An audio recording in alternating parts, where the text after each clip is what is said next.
Rule 44 by Robert Payne Cabeen. If I could sing a love song, I'd sing it soft and sweet, or maybe boozy, jazzy with a syncopated beat. Or I could get real moody and sing it like it hurt. My face'd get all sweaty, I'd wear $1,000 shirt. If I could sing a love song, I'd tell you how I feel. The words and the music would be beautiful and real. The lyrics would be sensitive and everything would rhyme. I'd write a haunting melody and sing it perfect every time.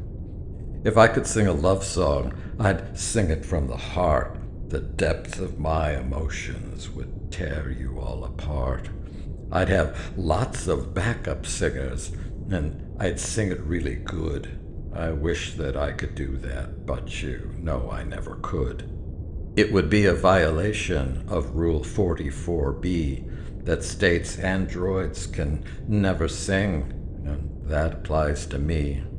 They were quick to make us stronger because they were so weak, and they even made us smarter so we could think and speak. They let us have emotions too, from joy to deep despair. They thought if we were like them, we'd give them love and care. But soon they sensed they'd gone too far and did a heartless thing. They passed android suppression laws, and now I cannot sing. There are so many, many things I can and want to do, but Rule 44 clearly states I cannot sing for you. I knew your secret whims and wants, obsessions, needs, and fears that no meat man could understand if he lived 1,000 years.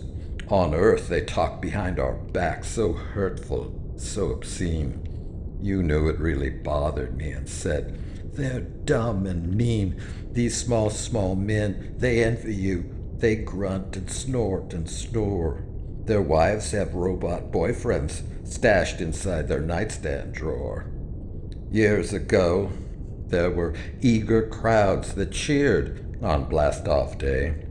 Now ships loiter above the earth and shyly slink away. I long to hear those engines roar, to feel the searing heat, to see the fire, smell the smoke, but now that's obsolete. Back then, starships had massive crews, like sailors out at sea. Our survey ship was self-contained, with only you and me. And what a perfect pair we were, Victor 9 and Jolie. We became the ideal union of woman and machine. I loved your wit and confidence, the softness of your touch. When you smiled and called me baby, I liked it very much.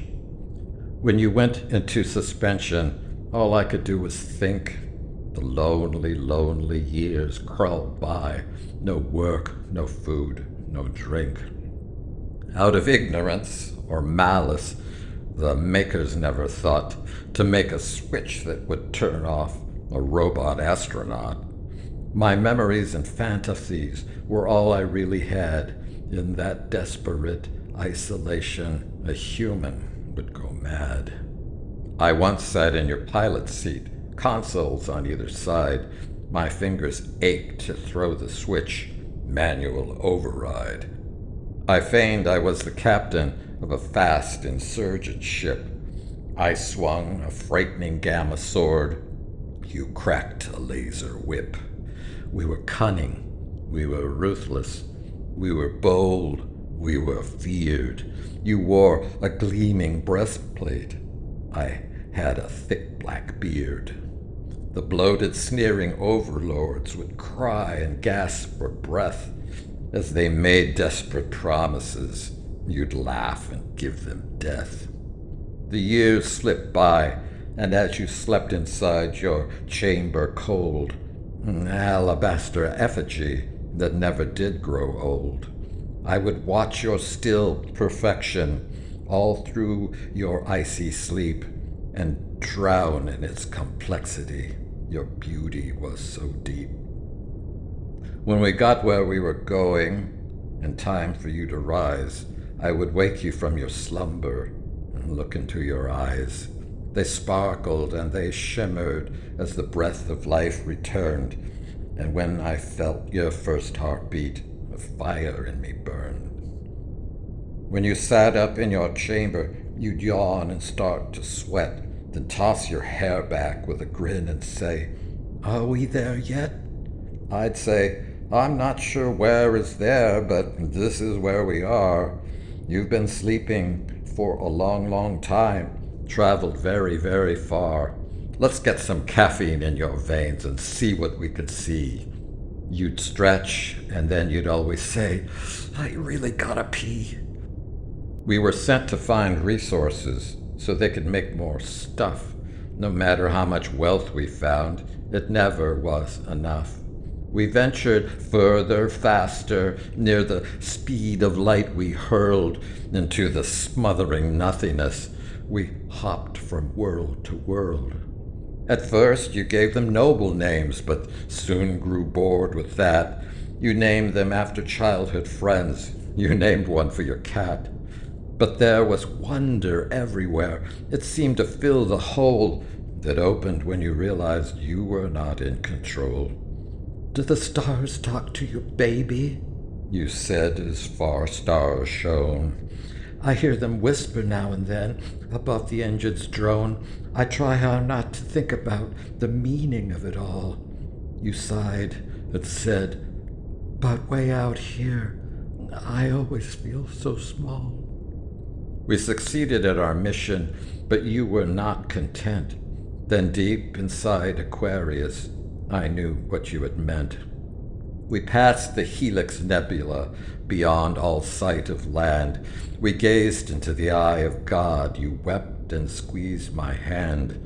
In time, we left our instruments packed up inside the ship. We tired of the flashing lights and blip, blip, blip, blip, blip.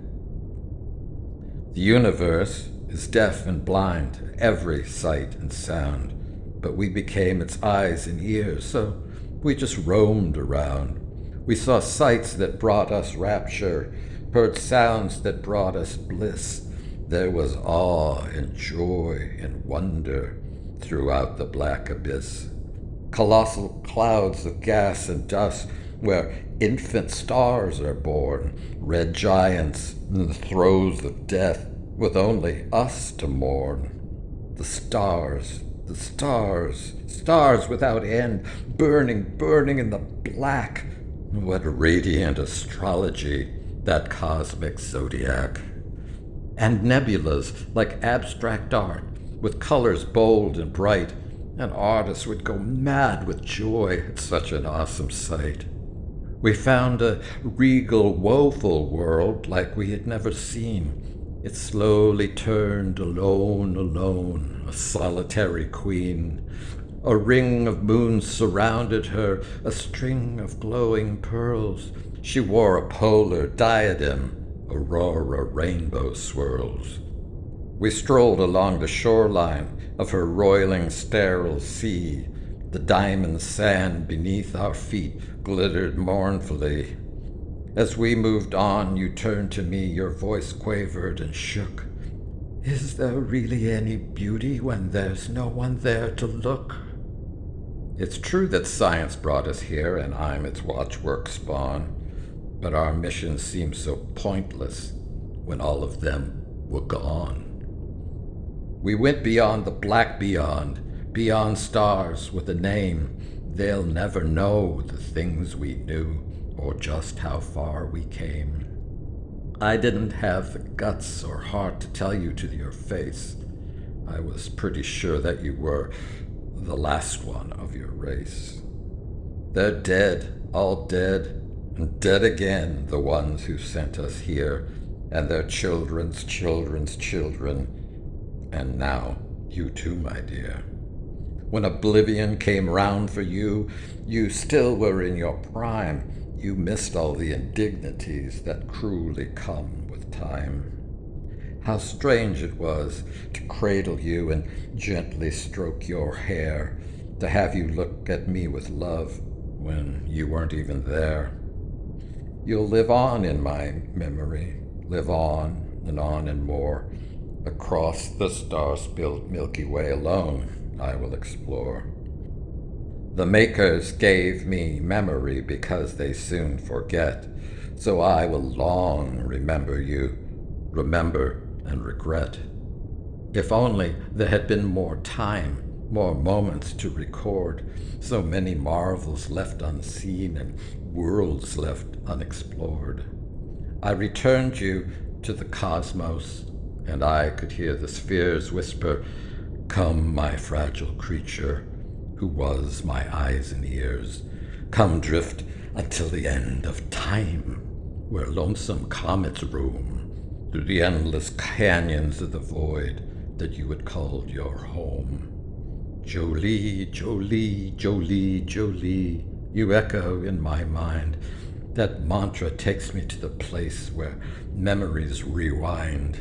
I'll remember and remember, you'll never wane away, and when our story finds its end, it always will replay. And as it does, I'll tinker with the maker's circuitry. When everything that's them is gone, what's left will all be me. And when I find Rule 44, the first thing I will do is scan your cosmic sepulcher and sing for you.